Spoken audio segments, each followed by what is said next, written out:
আসসালামু আলাইকুম এভরিওয়ান, কেমন আছো? আশা করছি সবাই ভালো আছো। দোয়া করি সবাই ভালো থাকো। তোমাদের দোয়া আমিও ভালো আছি। আজকে সকালে ঘুম থেকে উঠলাম, উঠে মাথাটা বেঁধে নিলাম আর খাটটা গোছাবো, আবার কিছু গল্প করব তোমাদের সাথে। তো তোমরা হয়তো বলতে পারো আমি বেশিরভাগ ঘর গোছানো ভিডিও দেই তোমাদেরকে, কারণ আমি বেশিরভাগ ঘরেই থাকি। রেস্টুরেন্টে বা বাইরে পার্কে টার্কে জেলে এতটা ভিডিও বানাই না আমি, আমার অন্যরকম লাগে।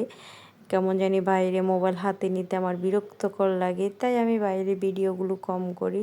তাও মাঝে মাঝে আপনাদের বাইকে বলি যে আমি যখন বাইরে যাই তুমি একটু ভিডিও করো।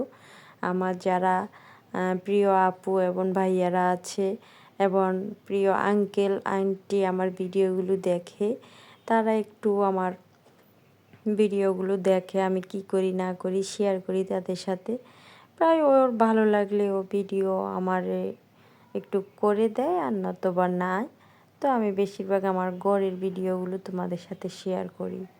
এই খাটটা নিয়েছি আমি ডিসেম্বর মাসে, প্রায় এখানে 27 তারিখ না 28 তারিখে ডিসেম্বর মাসে আমি নিয়েছি। তো নতুন বছরে নতুন খাটে শুইতে হবে, কার কি ভাগ্য আছে বলা যায়।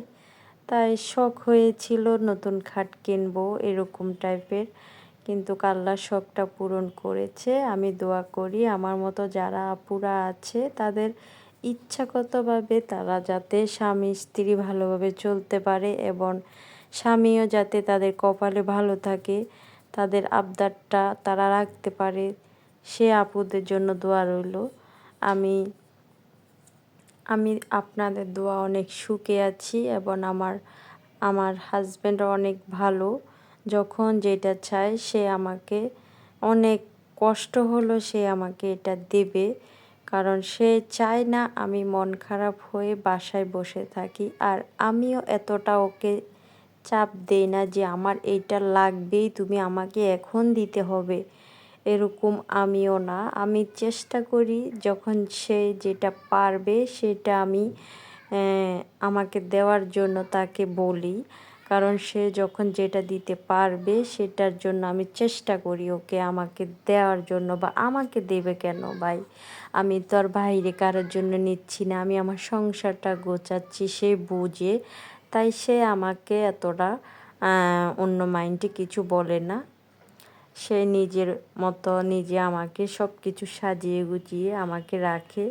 আলহামদুলিল্লাহ, আল্লাহর কাছে লাখো শুক্রিয়া, আমি একটা হাজব্যান্ড পেয়েছি মনের মতো, এবং সে আমার হাজব্যান্ডা, সে আমার ফেরেশতাও বলতে পারেন। আমি হয়তোবা অনেক আপুরা আছে স্বামীর অত্যাচারে অনেক কষ্টে আছে, তারা হয়তো বা বুঝে স্বামীর যন্ত্রণাটা কী। আমি আসলে সেটা বুঝি না। যারা বুঝে তারা হয়তো বা বুঝতে পারে স্বামীর আদরটা পাইলে তারা কি জানি হতো জীবনটা, তারাই নিজেরাই ভাবে। আমি দোয়া করি সে আফুগুর জন্য, তারা যাতে তাদের স্বামী স্ত্রী এক হয়ে সারা জীবন থাকতে পারে এবং একে অন্যের দুঃখটা বুঝতে পারে। তো আমি অনেক লাকি, যার হাজবেন্ড যদি এরকম ভালো হয়ে থাকে, তার মতো দুনিয়াতে সুখ আর কেউ নেই। আমি মনে হয় আমার বাবার বাড়িতেও এত সুখ করে নাই, আমার হাজবেন্ডের কাছে এসে আমি এত সুখ পেয়েছি। মানসিক শান্তিটা হচ্ছে মানুষের অনেক বেশি দরকার। আমি আসলে মানসিক শান্তি, শারীরিক শান্তি বা সংসারে যে একটা শান্তি থাকে, সেই শান্তিটা আমি সব দিক দিয়ে আমার প্রিয় মানুষটার কাছে আমি পেয়েছি। আজ আমার হাজবেন্ডের কিছু কথা তোমাদেরকে বলতেছি, কারণ তোমরা তো আমার একজন ফ্যামিলি মেম্বার হয়ে গিয়েছো তোমরা, তাই তোমাদের সাথে শেয়ার করি। আসলে এই পৃথিবীতে আপন থাকতে হলে একজনই থাকতে পারে, সেটা হাজবেন্ড। কারণ আপনজন প্রথম হয়ে থাকে বাবা মা, তারপরে বিয়ের পরে হয়ে যায় স্বামী। তো আমি মনে করি আমার আপনজন এখন আমার হাজবেন্ড। যারা যে আপুরা আছে স্বামীর সংসার করতে চাও না, তোমাদের সংসার গুছাতে ভালো লাগে না, বাচ্চা কাচ্চা ভালো লাগে না, সে আপুদেরকে বলি এই সমাজে স্বামী ছাড়া কোনো কিছু মূল্য নেই।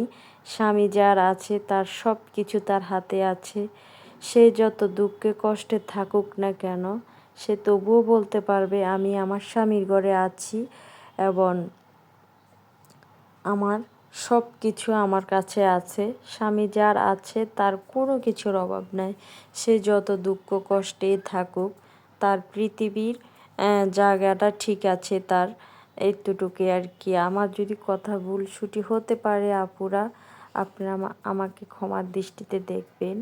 আমি আমার জীবন সঙ্গী পেয়েছি মনের মতো, তাই তোমাদের সাথে শেয়ার করেছি। যদি তোমাদের খারাপ লাগে আমাকে ক্ষমার দৃষ্টি দেখবে। আর যেসব আপুদের হাজবেন্ডের নিয়ে খারাপ কিছু যদি বলে থাকি, তোমরাও আমাকে ক্ষমার দৃষ্টিতে দেখবা।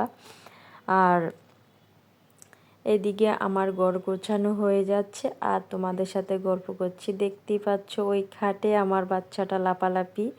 এখন এই খাটটা গুছিয়ে রেখেছি, এইখানেও লাপালাপি। দেখো সোফার রুমে এসেছি, সে এইখানেও বসে আছে। তো আমরা বাসার ভিতরে মা মেয়ে দুইজন আছি। তো ও ছাড়া তো আর আমার কেউ নাই। ও আমাকে সারাদিন সময় দেয়। আর কিছুক্ষণ ওকে ঝগড়া করি, কিছুক্ষণ ওকে ধমকাই, কিছুক্ষণ আদর করি, এই দিনটাই আমার চলে যায়। সারাটা দিন ওর সাথে কাটিয়ে দিচ্ছি এভাবে। তো যখন সুযোগ পাই তখন তোমাদেরকে ভিডিওর মধ্যে ভয়েস দিতে চেষ্টা করি। ও যখন ঘুমায়, মারা তো আর কখনো ঘুমাতে পারে না। তো আজকে এই 3 রুম গোছানো শেষ করেছি আর তোমাদের সাথে গল্প করেছি। কেমন লাগছে আমার রুমগুলা? যদি ভালো লাগে কমেন্ট বক্সে জানাবে। ভুল ছুটি হতে পারে, ক্ষমার দৃষ্টিতে দেখবা। তো আজকের জন্য এ পর্যন্ত। আল্লাহ হাফেজ।